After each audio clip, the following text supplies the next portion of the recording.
finally, people are speaking up even more. People are even concurring with what Nnamdi Kanu said. How can you say someone is alive if he is not cognitively available? If he's not, if we cannot look at the leadership and point him there, if we cannot talk about management and we'll point him there, if the systems in the country is not working, and the person said he's the president, then he's dead, he's not alive. It's as simple as that. Nobel laureate Professor Wole Soyinka says he does not believe that Major General Muhammadu Buhari retired, popularly known as Jubril al-Sudani, by the members of IPOB and its leadership. Professor Wole Soyinka said Buhari is not in charge of Nigeria. Simply put, Buhari is not alive.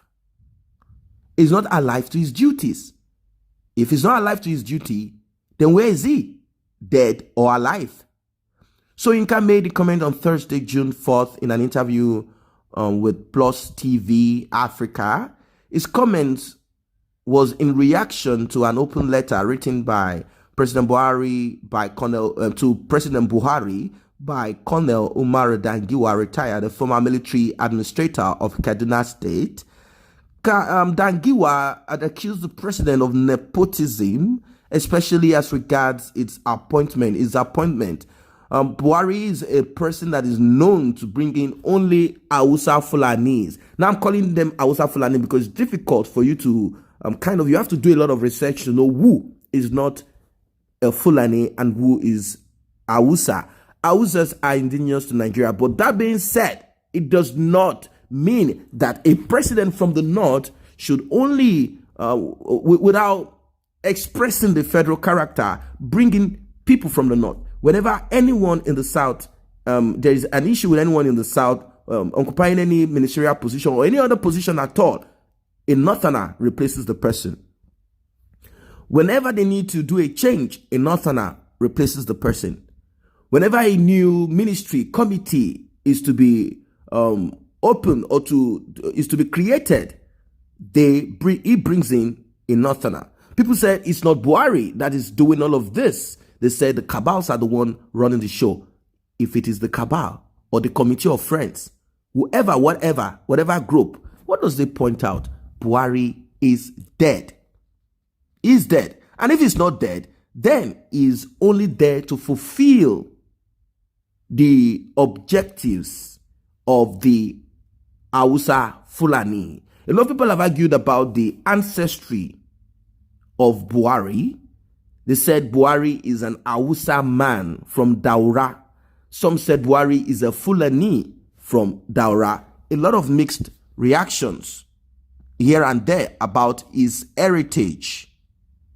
People do not know where he is from exactly. So wherever he's from, whoever he is, dead or alive, imposter, whatever he is, Wole Soyinka has decided to say the truth. And the truth is simple. Buhari is not alive. Buhari is dead. That's simple as ABC.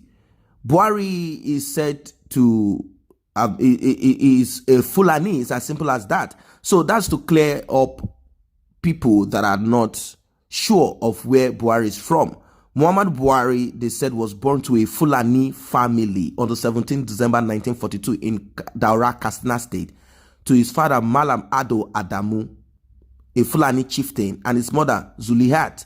He is the 23rd child of his father. Buhari was raised by his mother after his father died when he was about 4 years old. He attended primary school in Daura and Mahado in 1953. That's that. As regards his heritage, that's to clear that is written on Wikipedia. If you have a different opinion as regards it, drop that in comment section now. Probably Buhari understands Hausa. That I do not know. Now let's go back to Wole Soyinka. Wole Soyinka was asked to relate to the letter, asked what his thoughts were on the open letter. Soyinka said, well, my first reaction was thank goodness. People like Umar, who has a tendency to hit the nail hard and go to the point factually without self-interest. It struck me when I saw this and I was appalled. But I said to myself, why should I be surprised that such an atrocity has been going on? I think those who are responsible for this criminal lopsidedness should be punished. It is not sufficient just to discuss it. It is criminal. I have said this before. I don't believe there is really anybody in charge in Aso Rock. I am sorry to say this. I have been studying the trend over the past year and a half. And I believe this president is not in charge of this nation in so many aspects and directions. I am convinced he is not really and totally with it. It is so serious. It is not the fact alone. We know the history of this. We know that it was caused. And the nation, we know what it has cost the nation. And we know it isn't over yet. And you say are launching an inquiry. That's not enough. This man is not in charge. Now, Soyinka also decried the silence of the president on the issue raised by Dangiwa, adding that it creates a sense of impunity. It creates a sense of impunity. Now, a lot of reactions trailed all of this. Some say, so now they break. Weren't you part of the problem? Who paid you to destroy Jonathan's government? And like I do say several times, I will say it again. A man that went out there to disgrace Nigeria by saying stealing is not corruption.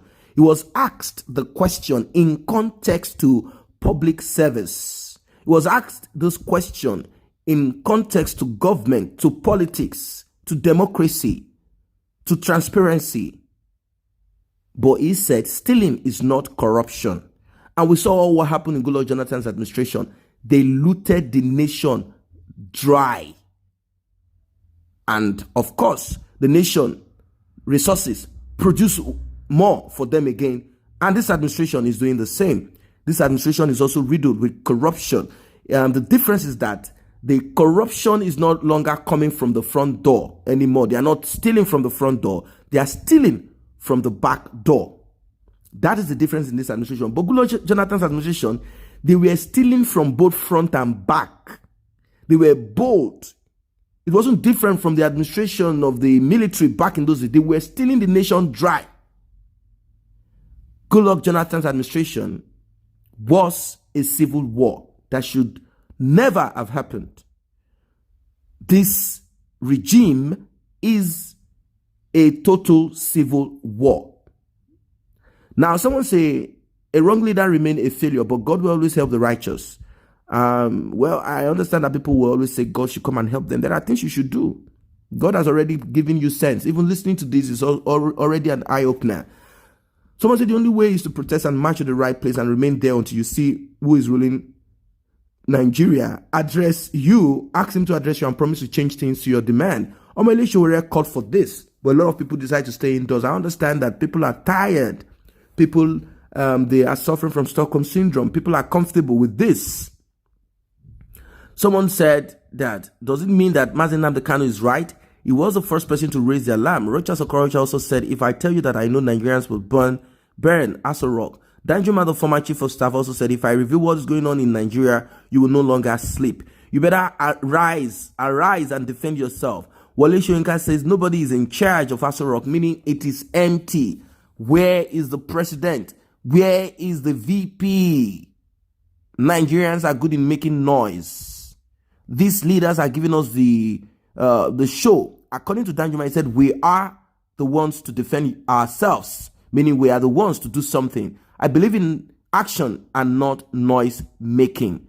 That is what this person said. So what's your opinion as regards this? It's time for us to wake up from the slumber. We shouldn't just be okay listening to these things. We should begin to reset our brain, our mind. The ones that already have their minds and their brains suspended, it's better you try to get your brain back into yourself. The one that always think lopsided, it's better you begin to restructure, rebrand your brain and put it back to the position, the right position that it should be. When they called for revolution, You don't know revolution starts inside of you as a person, not just to come out as like a fool, acting and saying I'm an activist. You need to restructure your sense, your brain, and understand what is happening first and tell yourself the truth.